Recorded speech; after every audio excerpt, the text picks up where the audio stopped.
Good morning, everyone. Welcome. हाँ भाई, कैसे हैं? खुशबू, शोभा, कृष्णा जी, शशि, आवाज ठीक है क्या बेटा? चला लें काम? आजकल काम ही चलाना पड़ रहा है इस आवाज के साथ। किसी को कोई डाउट है तो प्लीज गुड मॉर्निंग के साथ ही लिख दें। प्राची, मोहित, शशि, मनीषा, गुड मॉर्निंग अनिल। बेटा किसी को कोई प्रॉब्लम है? क्योंकि एडजेक्टिव चैप्टर कंप्लीट हो गया है आज, तो बस 15-20 मिनट आधा घंटा जिसकी भी क्लास रहेगी। कृष्णा चौधरी जी, अगर आप न्यू स्टूडेंट हैं तो गलत क्लास में है ना, आज की क्लास आपको नहीं देखनी चाहिए। बेटा ममता क्या बताएं, अब सीनियर के साथ टू लगता है, क्यों लगता है मैम सीनियर के साथ टू, ऐसा पूछना चाह रही हो? इसका भी जवाब तो वैसे दे चुके हैं, क्योंकि सीनियर कोई कंपैरिजन नहीं है। ऐसा नहीं कि वो भी सीनियर है वो भी सीनियर है और एक ज्यादा सीनियर है। सीनियर ऐसा वर्ड नहीं है। सीनियर सिर्फ क्वालिफाइंग नेचर है, स्ट्रेट कॉम्बिनेशन है, तो उसके साथ आप देन का यूज नहीं कर सकते। तो सीनियर के साथ फिक्स्ड प्रेपोजिशन टू का यूज करते हैं। ममता अब बताओ, मतलब क्या ऐसी बात है जो मुझे बतानी चाहिए आपको दोबारा? कोई प्रॉब्लम नहीं है, चलो बहुत बढ़िया।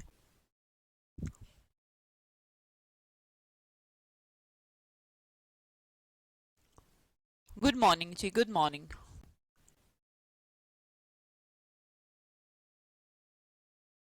और बताइए किसी को कोई डाउट? एल्स का मतलब अविनाश कुमार सिंह जी की बजाय छोड़कर। मान लो मैंने कहा एवरीथिंग, अविनाश आपके लिए बोल रही हूँ है ना, एवरीथिंग या एनीथिंग, इसका मतलब क्या होता है? हर चीज या कोई भी चीज। पर मैंने कहा सारी ही चीज पर इस कंप्यूटर को हटा के, तो क्या बोलूं? फिर एवरीथिंग तो नहीं बोल सकती हूँ, एनीथिंग तो नहीं बोल सकती हूँ, है ना। एनीबडी, मैंने कहा सारे लोग, एनीबडी, कोई भी आ जाओ, मैं किसी से भी लड़ सकती हूँ, एनीबडी। पर मैं कहना चाहती हूँ खली को छोड़ के, तो आपने कहा एनीबडी में तो खली भी आता है। अब मैम कह रही है खली को छोड़ के, तो कैसे लिखूं? ऐसे एक्सेप्ट खली, ऐसे तो खली तो ठीक है, यहाँ तो मुझे पता था खली, तो हम एक्सेप्ट, हमने छोड़ दिया कि हाँ छोड़ के खली। पर अगर हम खली को शुरू में लिख दें, फिर क्या करेंगे? फिर तो उसके लिए कोई प्रोनाउन यूज करना पड़ेगा। तो फिर हमारे लिए एक अच्छी चीज आई कि हम ऐसा कर सकते हैं, कहीं पर भी हमें एनीथिंग या फिर एनीबडी ऐसे मिल रहा है तो हम एल्स का यूज कर लेंगे, जिससे ये क्लैरिफाई हो जाएगा कि इस सेंटेंस में जो आगे जिसके बारे में जिक्र किया है कि वो ऐसा है वो वैसा है, उसको छोड़कर। ठीक है। देन का प्रयोग कहाँ होगा? देन का प्रयोग कंपैरिजन में होगा ममता जी। सीनियर कोई कंपैरिजन नहीं है, इसलिए नहीं लगाएंगे। फॉर्मर और लेटर बता दूं, ठीक है करुणा। फॉर्मर मतलब पहले वाला, लेटर मतलब बाद वाला। मेरे पास, मैंने कहा दो लड़के हैं, दो लड़के आए थे, दो लड़के आए थे। बाद वाला ज्यादा अच्छा लगा, इंटरव्यू, मैंने इंटरव्यू रखा, इंटरव्यू के लिए दो लड़के आए थे, है ना। करुणा जी आपके लिए बोल रही हूँ अब मैं। तो हमने कहा कि बाद वाला मुझे ज्यादा अच्छा लगा, दो लड़के आए थे, मुझे बाद वाला अच्छा लगा। तो इस बाद वाले की इंग्लिश क्या होती है? लेटर। जब दो चीजों में से आपको कंपैरिजन करने, ये बताना हो पहले वाला और बाद वाला, पहले वाला लड़का ज्यादा अच्छा था तो फॉर्मर, दूसरे वाला मींस बाद वाला लड़का ज्यादा अच्छा था तो लेटर, क्योंकि दो ही हैं। अगर दो से ज्यादा हो तो फिर हम फर्स्ट, सेकंड, थर्ड, लास्ट ऐसे बोलते हैं। दो के केस में फॉर्मर और लेटर यूज करते हैं। और बताइए, क्लोजेस्ट एंड नियरेस्ट एक ही बात है भाई। और पूछिए भाई, इसकी तो आवाज से हम बहुत परेशान हो गए हैं। चलो आज इसका पूरा टेक्नीशियन आ जाएगा आज, तो उससे सारा ही चेंज करवा लेते हैं, और क्या करें।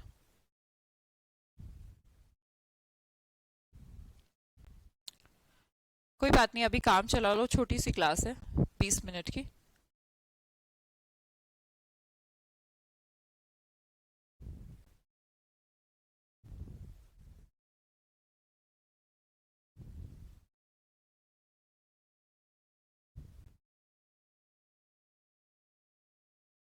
हिमांशु पाल जी, बताया था आपको सेम के साथ विच नहीं डैट लगता है ना हिमांशु। द सेम, याद करिए, पूरी क्लास नहीं देखी प्रोनाउन की फिर?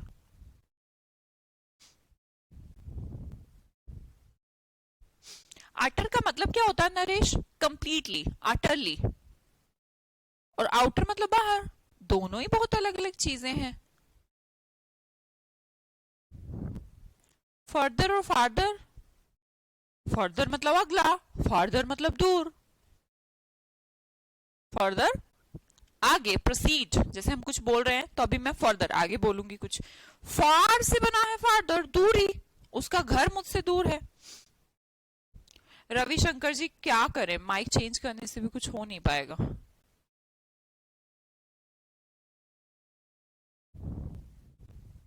और बताइए Deepak, thank you so much. Love from Jhansi, ये बताओ कुछ और। हु, होम, हुज का यूज, मोहन जी कौन सी क्लास में है? मैं हु, होम, हुज तो नहीं बता पाऊंगी यार। प्रोनाउन का एरर कहाँ लेके आ रहे हो? एरर कहाँ पूछ रहे हो आप? तो कॉन्सेप्ट पूछ रहे हो। मैं हु और होम बहुत अच्छे से सिखा चुकी हूँ। मुझे 1 घंटा दोबारा आपके लिए बोलूं, उससे अच्छा कि आप उस क्लास को रिपीट कर लें। प्रोनाउन की क्लास में हम हु, होम का जिक्र कर चुके हैं। हुज मतलब होता है जिसकी, किसकी। हुज पेन इज दिस, ये पेन किसका है। और पर्सन है तो मैं बोलूंगी हु आर यू, तुम कौन हो।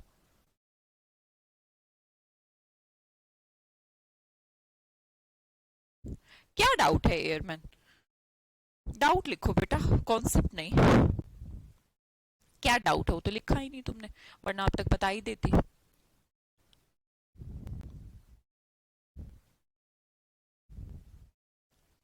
द सेम के साथ डैट का यूज करना चाहिए हिमांशु, है ना? आज क्लास लिए आज समझ आ जाएगा? नहीं फ्रूटी जी, नहीं आएगा। अदर एल्स, रामजस जी, एनी के साथ अदर, एनीथिंग एनीबडी के साथ एल्स, बात सेम है, एकदम सेम। कि खली को छोड़कर जो एग्जाम्पल दिया था ना, वही अदर में भी लगता है।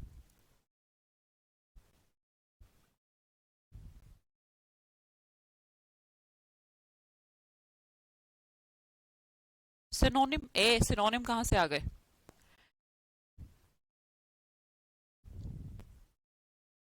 नो, डैट ही लगेगा हिमांशु।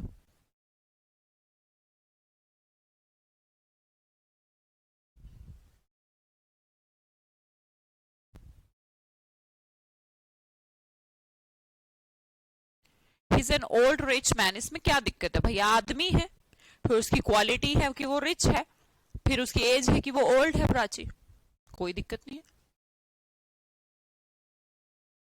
ओरिजिन और क्वालिटी, ओरिजिन है कि वो बस ड्राइवर है, और क्वालिटी है कि बढ़िया है।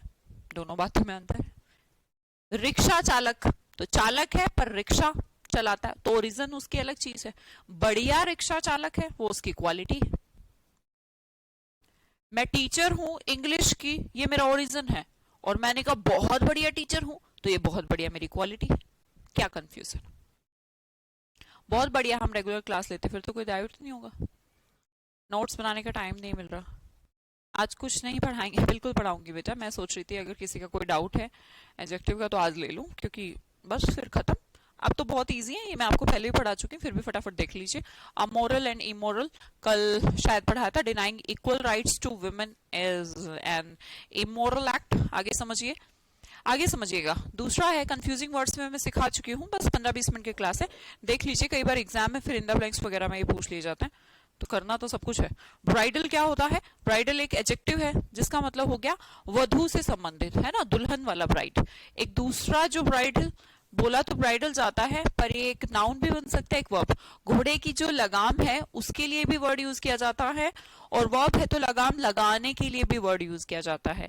आपको याद रखना है DAL, ये है दुल्हन वाला, ठीक है। This shop deals in bridal wear या ब्राइडल वियर। अब आपको करने हैं, दोनों आपको करने हैं। मैं आपको कंफ्यूजिंग में भी सिखा चुकी हूँ भाई। यू आर वेरी आउटस्पोकन, मतलब तुम बहुत बोलते हो।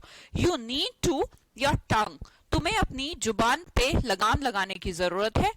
और ये जो शॉप है दुल्हन के वियर, ब्राइडल वियर, कौन सा ब्राइडल लगाएं?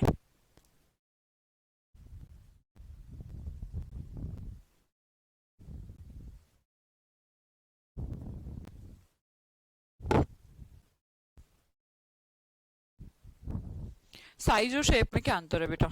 साइज मतलब जैसे कि मैं कहूँ स्मॉल, बिग, ये साइज है। शेप का मतलब है ट्रायंगुलर, सर्कुलर, ये शेप है। लगाम तो पहले वाले में क्या आना चाहिए? ब्राइडल आना चाहिए, है ना, दुल्हन वाला। ये शॉप है जो दुल्हन वियर बनाती है। दूसरा कि भाई तुम बहुत आउटस्पोकन हो, बहुत बोलते हो, तुम्हें अपनी टंग पे लगाम लगाने की जरूरत है, तो हमें BRIDLE वाला लगाना है। नेक्स्ट देखते हैं हमारा बेनिफिशियल, बेनिफिशियरी, बेनिफैक्टर। ध्यान से देखिएगा, बेनिफिशियल चीजें होती हैं। हमने कहा सुबह एप्पल खाया करो एक सुबह उठ के, एडवांटेज है, उससे क्या होगा? लाभदायक है, आपको बेनिफिट देगा आपकी हेल्थ में, ठीक है। बेनिफिशियरी कौन होता है? जो उस लाभ को लेता है। फॉर एग्जाम्पल आपका ट्रेडिंग अकाउंट है, फॉर एग्जाम्पल, है ना, या फिर आपका LIC है, या कोई भी आपने पॉलिसी करा रखा है, उसमें किसी को बेनिफिशियरी कर रखा होगा। आप जब किसी को पैसे भेजते हैं तो बेनिफिशियरी ऐड करते हैं।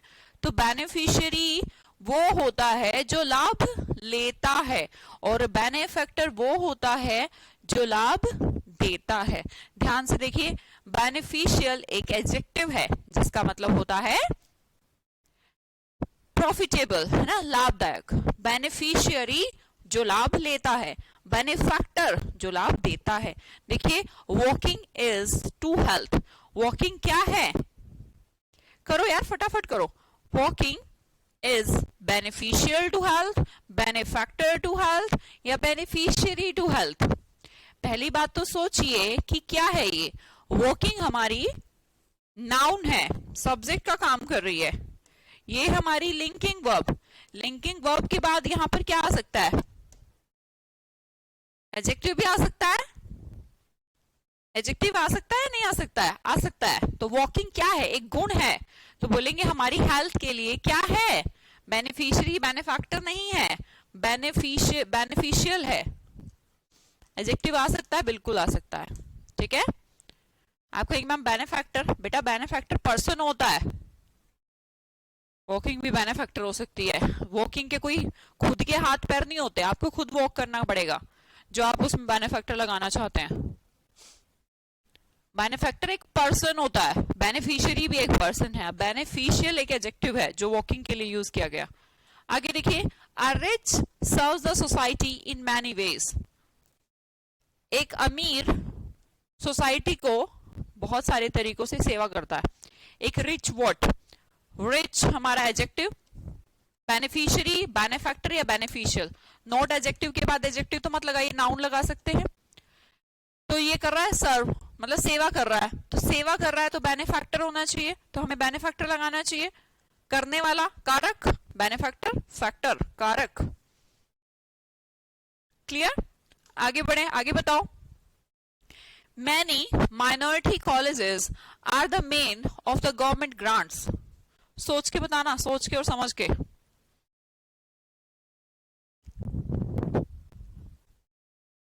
Many minority colleges are the main, benefactor है वो या बेनिफिशियरी हैं? गवर्नमेंट ग्रांट्स के फायदा लेने वाले हैं। कौन है? Minority colleges. तो वो हैं बेनिफैक्टर नहीं है, बेनिफिशियरी हैं। गवर्नमेंट ग्रांट्स के लाभार्थी, गवर्नमेंट ग्रांट्स का फायदा उठाने वाले, ना कि फायदा देने वाले।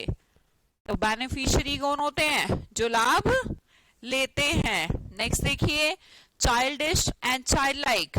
भैया चाइल्डिश होता है बचकाना हरकत करना, है ना, फुलिश नेचर। और चाइल्ड लाइक मतलब कि इनोसेंट, है ना, मासूम के सेंस में यूज किया जाता है।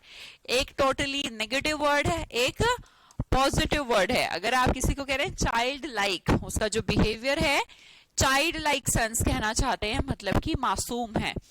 अगर हम उसको चाइल्डिश कहना चाहते हैं तो नेगेटिव, है ना, बचकाना हरकत करना।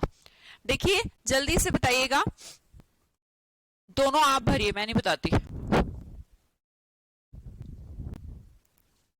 कमेंट सेक्शन में छोड़ दो।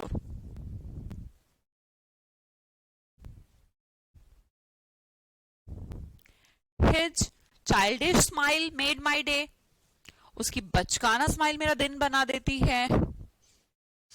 या फिर मासूम स्माइल।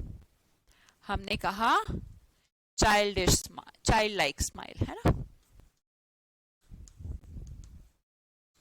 आगे देखिए, आई डिसलाइक हिज एटीट्यूड, मुझे बिल्कुल पसंद नहीं उसका बचकाना बिहेवियर, तो बोला चाइल्डिश, नोट चाइल्ड लाइक। आगे देखिए, कॉन्टिन्यूअल एंड कॉन्टिन्यूअस दोनों ही एडजेक्टिव हैं, दोनों बातों में बहुत अंतर है। कॉन्टिन्यूअस होता है लगातार लगातार लगातार, जिसे हम अच्छे से जानते हैं विदाउट ब्रेक, बिना रुके। पर कॉन्टिन्यूअल होता है जो चीज बार बार होती हो। अब आप कहेंगे मैम एक ही तो बात है, लग रहा है ना एक ही बात है। कॉन्टिन्यूअल चीजें जो होती रहती हैं और कॉन्टिन्यूअस जो लगातार हो रही हैं, अंतर है, अंतर है। देखो एग्जाम्पल से समझाती हूँ। India has a history of आक्रमण, invasion.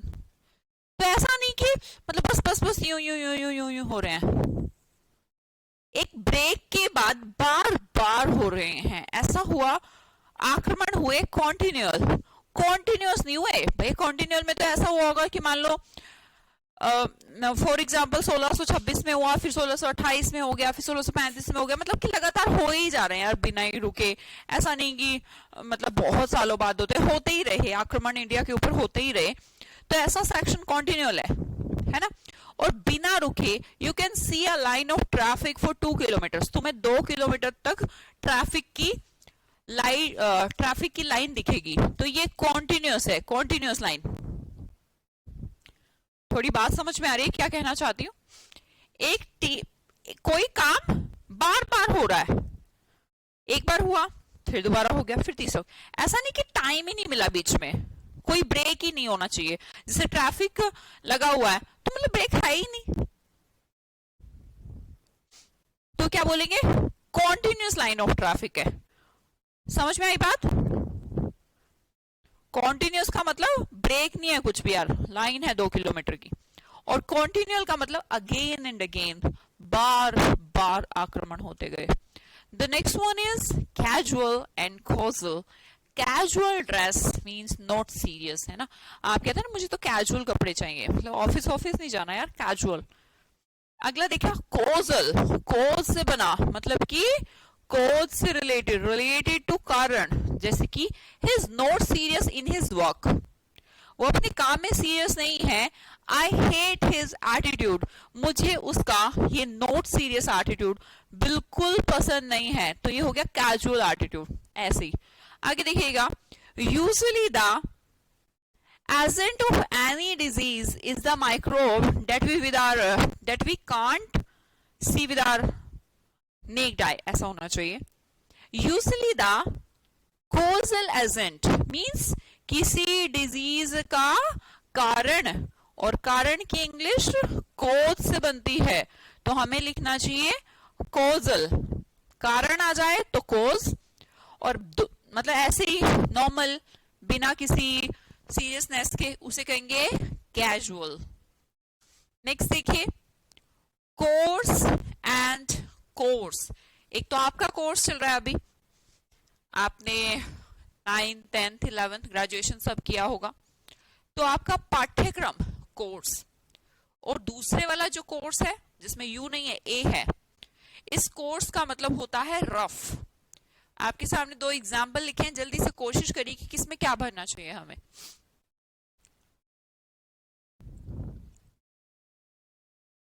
The way through we are going to Gwalior is very, रास्ता क्या होता है, is very,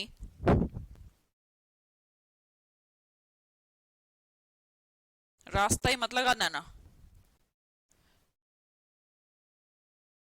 जिस रास्ते से हम ग्वालियर जा रहे हैं वो बहुत ही, एडजेक्टिव भरना है उस रास्ते की, नॉट स्मूथ, रफ।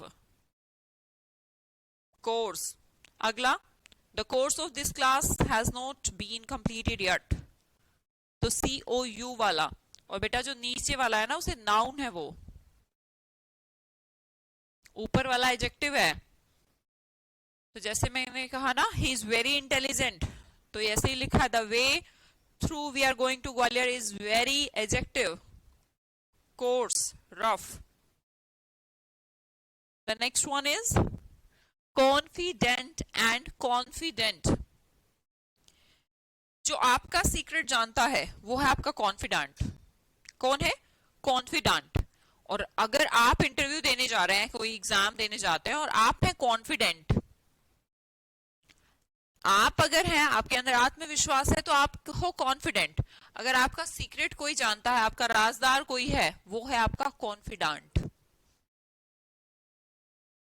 अगर आपके अंदर है showing that you have confidence, is that this is confident, कि वो पर्सन बहुत ही कॉन्फिडेंट है यार, DENT वाला। और अगर कोई आपका कॉन्फिडेंट है, उस पर्सन को कह रहे हैं आप ये मेरा कॉन्फिडेंट है, मींस मेरे सारे सीक्रेट जानता है।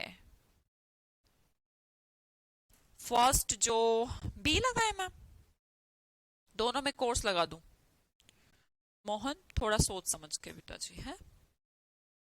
उसमें रास्ते की खूबी पूछी है, ये नहीं पूछा जिस रास्ते से हम जा रहे हैं वह रास्ता है। सोच के तो देखो।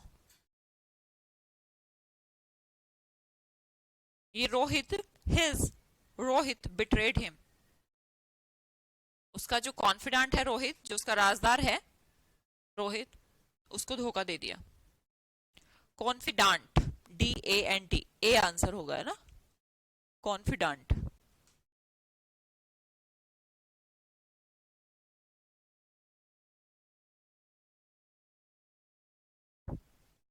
चलो अब तो भर ही दोगे तुम, पूरा दिमाग लगा के ध्यान से भरना। और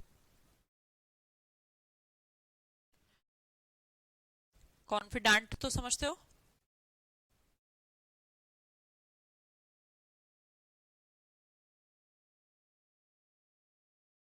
She was his confidante, confidant।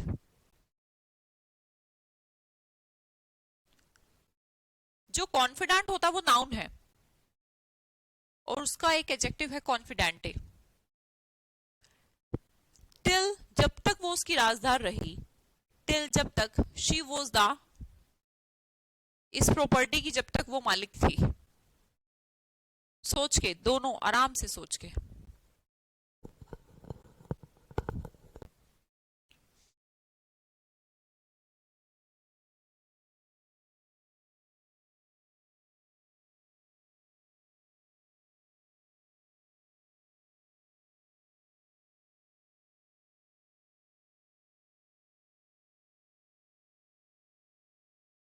B, property का लाभ लेने वाली बेनिफिशियरी हुई, तो हमें बेनिफिशियरी लगाना चाहिए। हमने कहा शी वॉज हिज, वह उसकी राजदार रही। कब तक? जब तक वो प्रॉपर्टी की मालिक थी। मालिक वो थी, मान लो कि एक पर्सन, एक लड़की, एक महिला किसी प्रॉपर्टी की मालिक है, तो जो दूसरे हैं भाई इसके पास तो बहुत प्रॉपर्टी है, तो वो उसके पल्लू से ही बंधे रहते हैं कि हाँ यार ठीक है, इसके साथ में हाँ में हाँ, ना में ना। तो उसका अगर कुछ राज भी जानते हैं या फिर कोई भी उसका साथ देने का सिचुएशन तब तक है जब तक वो उस प्रॉपर्टी की मालिक है। तो प्रॉपर्टी के मालिक है इसलिए हम उसको बेनिफिशियरी ऑफ हिज प्रॉपर्टी बोलेंगे, कि प्रॉपर्टी उसको मिलने वाली थी या उसकी थी इसलिए उसको बेनिफिशियरी कहा। अब हमने कहा राजदार का इंग्लिश क्या होता है? She was his confident. क्या थी? कॉन्फिडेंट। आगे समझिएगा, कंटाजियस एंड कॉन्टिगुअस। बेटा ये चीजें ना मैं आपको पहले भी सिखा चुकी हूं। अगर आपने मुझसे वोकैबुलरी के बैच में कंफ्यूजिंग वर्ड सीखा है तो ये हम पहले ही पढ़ चुके हैं, ये तो हम रिपीट कर रहे हैं उन बच्चों के लिए कि बाई चांस कुछ ऐसे हों जिन्होंने कंफ्यूजिंग ना पढ़ा हो। आगे समझिए, कॉन्टाजियस एंड कॉन्टिगुअस। देखो भाई, कंटाजियस क्या होती है? जो कांटेक्ट से फैलती हैं। इसको याद कराने का तरीका मैंने बताया था, कांटेक्ट की स्पेलिंग को कंटाजियस से रिलेट कर लो। ठीक है, यहां पे लिखो contact.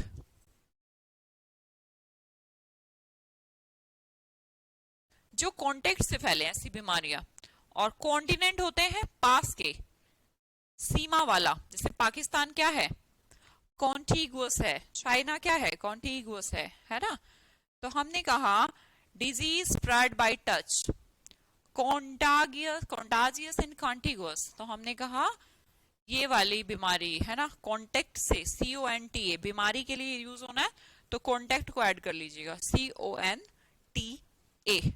The next one is credible and credulous. ध्यान से देखिए, एक ऐसा पर्सन जो भरा हुआ है, फुल है, दूसरों पे ट्रस्ट करता है, credulous person. One who is fooled easily, बहुत भोला भाला, किसी पे भी विश्वास कर लेता है, ऐसे पर्सन को कहा जाता है क्रेडुलस। एक पर्सन जो भोला है, दूसरों पे विश्वास कर लेता है, क्रेडुलस। अब हमने कहा मैम क्रेडिबल क्या है? क्रेड प्लस एबल, जिसके ऊपर विश्वास किया जाता है उसे क्या कहते हैं? ट्रूथवर्थी, विश्वसनीय। दोनों चीजों में अंतर है। क्रेडुलस पर्सन दूसरों पे विश्वास कर लेता है, क्रेडिबल जिस पर लोग विश्वास करते हैं। ठीक है। He is fooled by his family and friends because of his credible nature या क्रेडुलस नेचर। फर्स्ट में क्या भरना चाहिए? He is fooled by his family and friends। जल्दी से भरो भाई। क्रेडिबल नेचर की वजह से लोग उसको बेवकूफ बना रहे हैं या क्रेडुलस नेचर की वजह से? खुशबू गलत भर रही हो।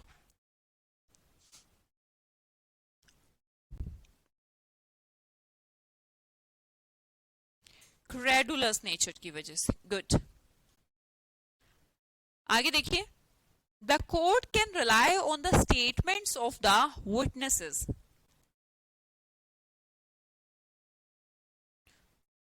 credible witnesses के स्टेटमेंट पर कोर्ट रिलाई करता है, निर्भर करता है, या भोले भाले विटनेस की?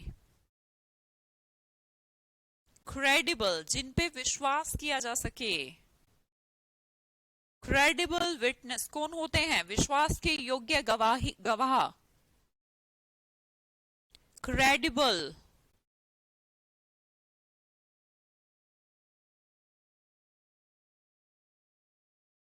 A answer. ठीक है। आगे देखो, पहला है डिजीज, मतलब कि बीमारी, जिसका स्पेलिंग आए, और दूसरा है डिसीज्ड, मतलब कि डेड। दोनों की स्पेलिंग लिखेंगे जरा जल्दी। डिजीज के स्पेलिंग में आई आता है और डिसीज्ड के में ई आता है। ठीक है। पूरी वैसे तो स्पेलिंग अलग है, पर एकदम से जैसे समझना हो तो डी आई और डी ई का सहारा ले लेना। ठीक है। पहली तो पता है ये बीमारी है, दूसरी डेड है। फिल इन द ब्लैंक भरो जल्दी से।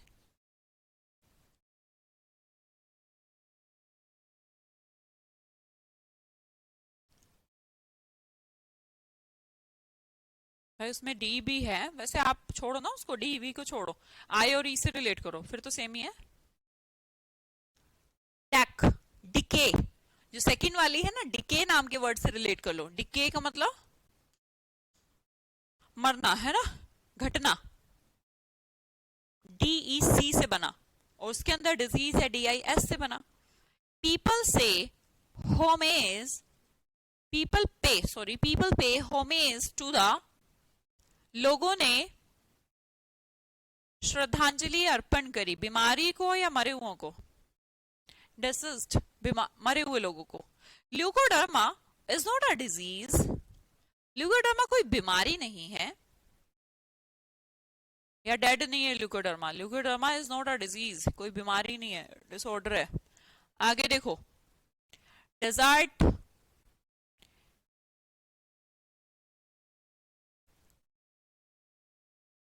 डेजर्ट, पहला डेजर्ट रेगिस्तान। डिजर्टेड, इस डेजर्ट से डिजर्टेड एक एडजेक्टिव भी बना दिया जाता है, जिसका मतलब होता है वीरान पड़ा है भाई, जैसे रेगिस्तान होता है। एक होता है डबल एस, मीठा, खाने के बाद जो मीठा खाते हैं ना उसके कहते हैं डेजर्ट। क्या बोलते हो? डेजर्ट। ध्यान रखिए, डेजर्ट तो बोला जाता है, सिंगल एस वाला रेगिस्तान, डबल एस वाला मीठा। द सहारा इज अ, सहारा क्या है? मरुस्थल है या मिठाई है? बोलो। सहारा एक डेजर्ट है, मिठाई नहीं है।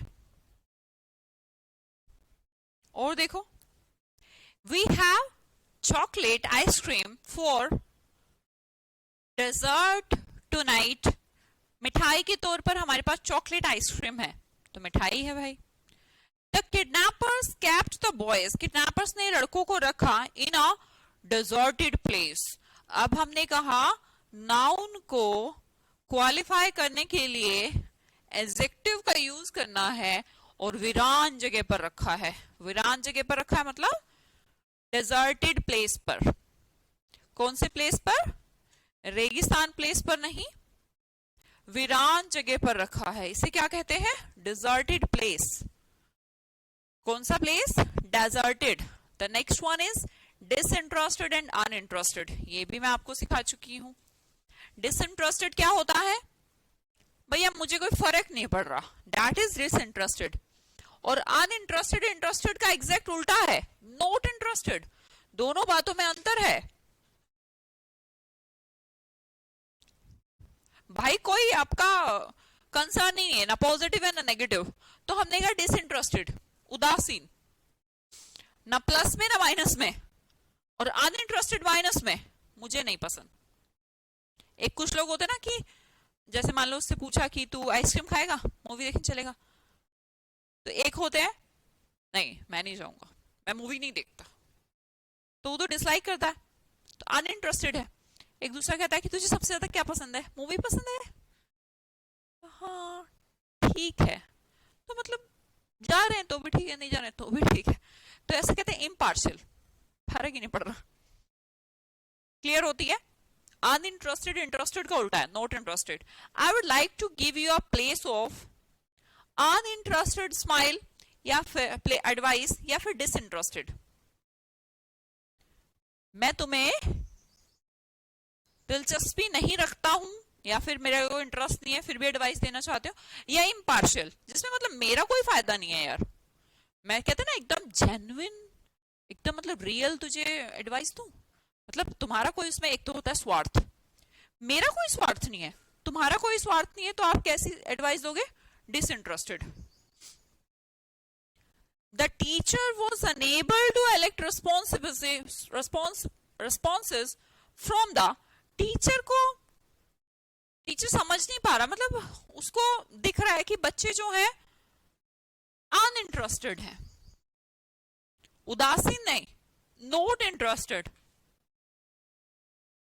तो जो इंटरेस्टेड नहीं उनके रिस्पॉन्स को समझ नहीं पा रहा है। बच्चे क्या है? अनइंटरेस्टेड है, पढ़ना ही नहीं चाहते। इम्पार्शियल नहीं है, वो नेगेटिव वर्ड है। नॉट इंटरेस्टेड नेगेटिव, इंटरेस्टेड है बच्चे या फिर अनइंटरेस्टेड है बच्चे। इम्पार्शियल मतलब यार मेरा कोई वो नहीं, मतलब ऐसे वाला, मेरा कोई उसमें लाभ नहीं है, मैं तो तुम्हें इंटरेस्टेड हूं मैम। ये बेटा इस पे अनइंटरेस्टेड सूट कर रहा है ना। आगे देखो, डिफेक्टिव एंड डेफिशिएंट। डेफिशिएंट बना है डेफिशिएंसी से, डेफिशिएंसी का मतलब कमी, मतलब कि इनसफिशिएंट, कमी। अगला देखिएगा डिफेक्टिव। अब डिफेक्ट से बना डिफेक्टिव, मतलब कि कोई सामान आप लाए और निकल गया। डिफेक्टिव मतलब कि कोई दोष है, कोई इम्परफेक्शन है, कोई एरर है, उसे डिफेक्टिव बोला जाएगा। करो जल्दी से, ये पीस है, ठीक है, प्लीज नहीं है, पीस है ये, ठीक है। अब देखो,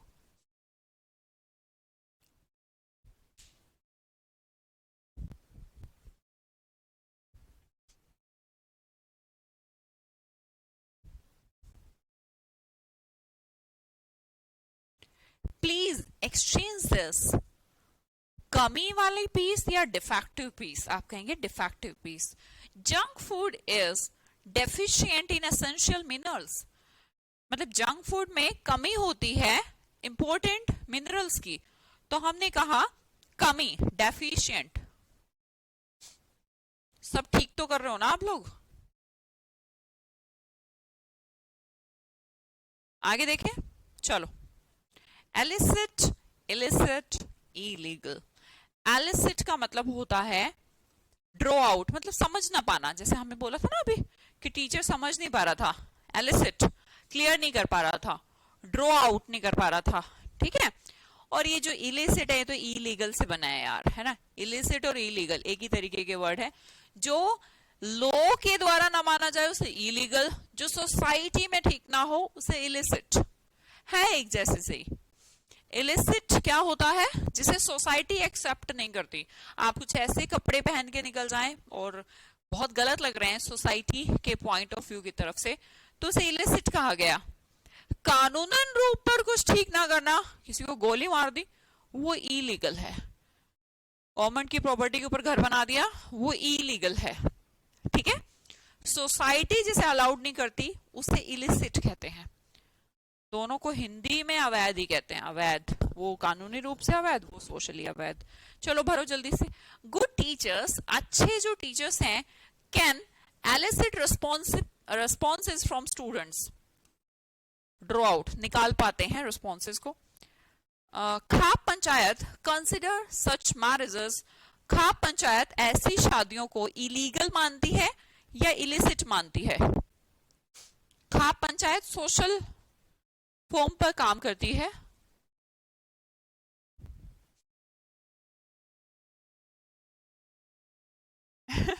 मैम 20 मिनट नहीं हुआ, पूरा ही टाइम हो गया।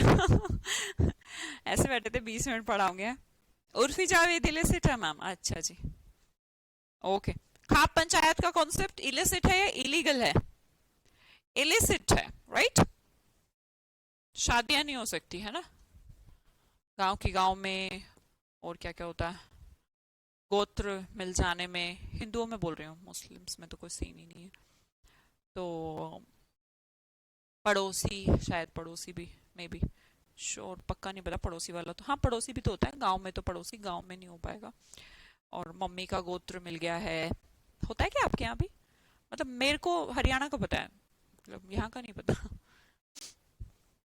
तुम्हारे यहाँ का नहीं पता। और इस बैच में तो बच्चे ऑल ओवर इंडिया से हैं, तो मैं कंफर्म नहीं कह सकती कि मैं कुछ गलत भी बोल रही हूँ, तो इसको दिल से मत लीजिएगा, हो सकता है आपके यहाँ कुछ अलग रूल हो। हाँ? हमारे यहाँ भी ऐसा ही है। अच्छा जी, चलो ठीक है फिर तो सरिता। आप हरियाणा से तो नहीं हो? हाँ जी, आगे देखिएगा। खाप पंचायत ये हरियाणा और यूपी, आई थिंक पंजाब, यहीं का कल्चर है। Flash trade is illegal in India, मांस का व्यापार वैसे तो इलीगल नहीं है इंडिया में। हाँ, गो मांस का हो सकता है, बीफ का। तो क्या बोलेंगे? इलीगल। अच्छा, दूसरी जाति में नहीं हो सकती, हाँ ये भी तो खाप पंचायत ही हुआ। हाँ सही कह रहे हो यार, दूसरे धर्म दूसरी जाति में नहीं हो सकता, है ना? ओके, हाँ हाँ सही बात है। पर आपको सच्ची बोलो, ये डिपेंड तभी तक करता है जब तक आप लोअर मिडिल क्लास हैं या मिडिल क्लास हैं। आप सेटल हो जाइए जिंदगी में, अच्छा करिए, फिर आप कुछ भी करेंगे ना तो लोग यही कहेंगे, बढ़िया यार उसने, मतलब आप ही रूल्स, आप खुद रूल्स बना पाएंगे। किसी को कोई कोई प्रॉब्लम नहीं है, चाहे कि कोई हिंदू किसी मुस्लिम से शादी कर ले, लेवल हो तो कोई दिक्कत नहीं है। ये तब तक है जब तक हम लोअर मिडिल क्लास या मिडिल क्लास हैं। क्रीमी लेयर में पहुंचने के बाद, या फिर आप इतने सक्सेसफुल हो गए हैं, लोग आपको यूं देख रहे हैं, तो फिर वो कुछ नहीं बोल पाते, है ना? घर वाले भी नहीं बोलते फिर तो, आगे समझो, दूसरे दूसरे घर वाले भी नहीं बोलते। Economical and economic and frugal, तीनों वर्ड्स में डिफरेंस है।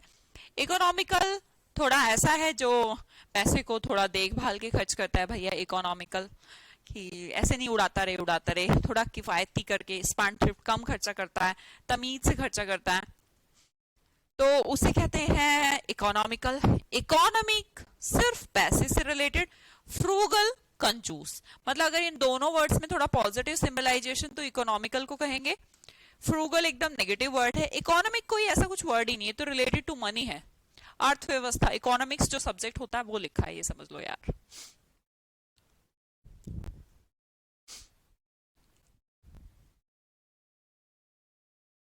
हाँ, सक्सेसफुल होने के बाद सब सही है फिर। अच्छा, एयरमैन जी आप रोहतक से हैं? ग्रेट। हरियाणा से बहुत बच्चे पढ़ते हैं क्या मेरे पास? हर एक बैच में 50-100 तो होते होंगे। बाकी सबसे ज्यादा जो देखा जाए तो शायद राजस्थान और यूपी के बच्चे सबसे ज्यादा मेरी क्लास में होंगे। वैसे तो सब जगह से हैं, पर सबसे ज्यादा मुझे लगता है राजस्थान, दिल्ली, यूपी, ये बच्चा ज्यादा है। हरियाणा पंजाब से तो है ही, वो छोटे प्रदेश हैं, ये भी मान सकते हैं आप, यूपी बड़ा ही इतना है तो संख्या भी ज्यादा ही होगी। House wives are generally economical, हाँ बिल्कुल economical, house wives are generally economical. अर्थव्यवस्था नहीं है वो, इकोनॉमिकल है। Next one, the condition of a country determines its prosperity. कौन सी कंडीशन? किफायती वाली कंडीशन कंट्री का प्रोस्पेरिटी बताती है, मतलब उसकी इज्जत, रुतबा, प्रोग्रेस बताती है, या इकोनॉमिक? तो भैया अर्थव्यवस्था, अर्थव्यवस्था की इंग्लिश इकोनॉमिक होती है, ठीक है। ही saves money at the cost of his health, मतलब अपनी हेल्थ को भेंट चढ़ा के पैसा बचा भी रहे हो तो क्या बचा रहे हो यार, ऐसे इंसान को तो आप फ्रूगल कहेंगे ना, कंजूस कहीं का। अपनी हेल्थ के साथ कॉम्प्रोमाइज करके अगर आप पैसा बचा रहे हैं तो आप फ्रूगल कहलाएंगे ना, इकोनॉमिकल नहीं कहलाएंगे। क्लियर? मैं झारखंड से हूँ। ओके, कोई गुजरात से भी है? हाँ बेटा जी, ये तो मुझे पता, अब सब शुरू हो गए। मैं महाराष्ट्र से हूँ, कर्नाटका से भी हैं, आसाम से भी हैं, मुझे पता है अच्छे से। ऐसे तो एक आध बांग्लादेश से भी हैं जिन्होंने, मतलब ऐसा करके प्लीज हमें बैच दे दीजिए। पाकिस्तान से भी हैं एक दो, एक इटली से भी है, मतलब बाहर के देशों के तो मुझे याद है क्योंकि दो दो चार चार है बस। कनाडा से बहुत हैं। स्पोकन इंग्लिश के बैच में तो ऑल ओवर वर्ल्ड से खैर हैं, उनमें संख्या ज्यादा है। अब देख रहे हो तुम इस बैच में, जो कि इंडिया के कॉम्पिटिटिव एग्जाम्स के लिए है, बांग्लादेश और पाकिस्तान वाले बच्चे भी हैं, क्योंकि ना इंग्लिश सेम ही रहती है।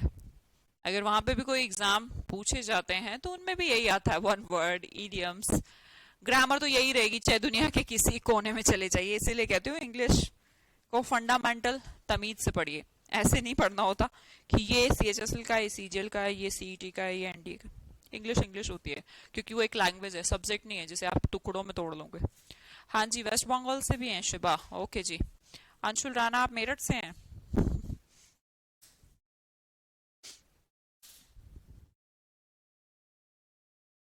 ठीक है अंशुल जी।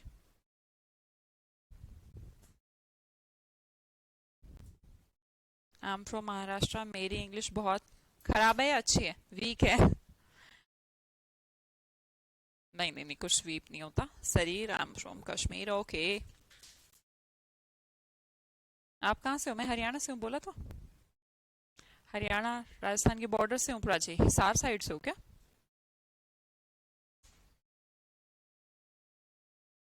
सुमित्रा बेसरा, उड़ीसा मैम। लोकेश, वेस्ट बंगाल मैम।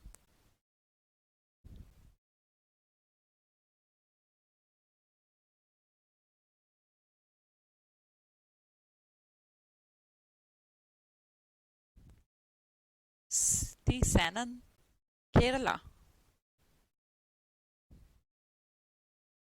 हाँ, बिहार से भी होंगे अच्छे तो खैर। शरीर, I am telling my friends about your course ma'am. Oh, thank you. वैसे तो उन बच्चों को थैंक यू बोलना चाहिए, मैं पढ़ाती अच्छा हूँ। क्यों? मणिपुर से भी हैं हाफिज। हाँ, मणिपुर से भी हैं बच्चे। आप मणिपुर से हो?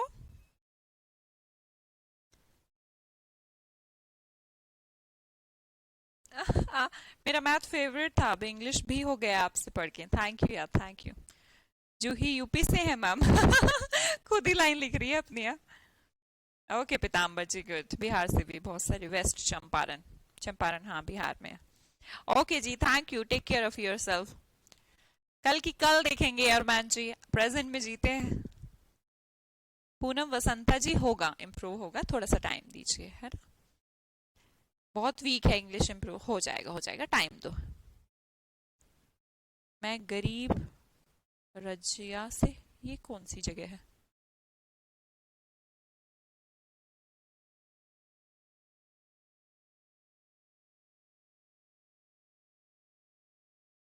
Thank you Rahul, thank you. Good, चलो बढ़िया रवि, है ना।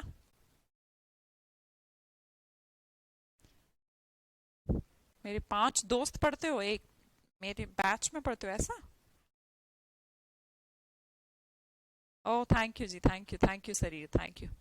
हिसार, रोहतक, भिवानी, दादरी, सिरसा, चरखी दादरी। हाँ, ये पूरा एरिया ही बिहार से बिहिया कोई जगह है। अच्छा जी। तो फिर अभी जाएं भागलपुर शशि जी। हाँ जी, हाँ जी, हाँ जी, जाइए जाइए जाइए, क्लास पूरा हो गया और कुछ नहीं पढ़ाना मेरे को। ड्यूटी का टाइम हो गया, जाओ जाओ, ड्यूटी जाना है भारत को, जाइए ड्यूटी। ओके जी, अपना ध्यान रखिएगा, कल मिलते हैं हम, है ना। Bye bye. Take care. पढ़ते रहा करो और इंटरेस्ट से।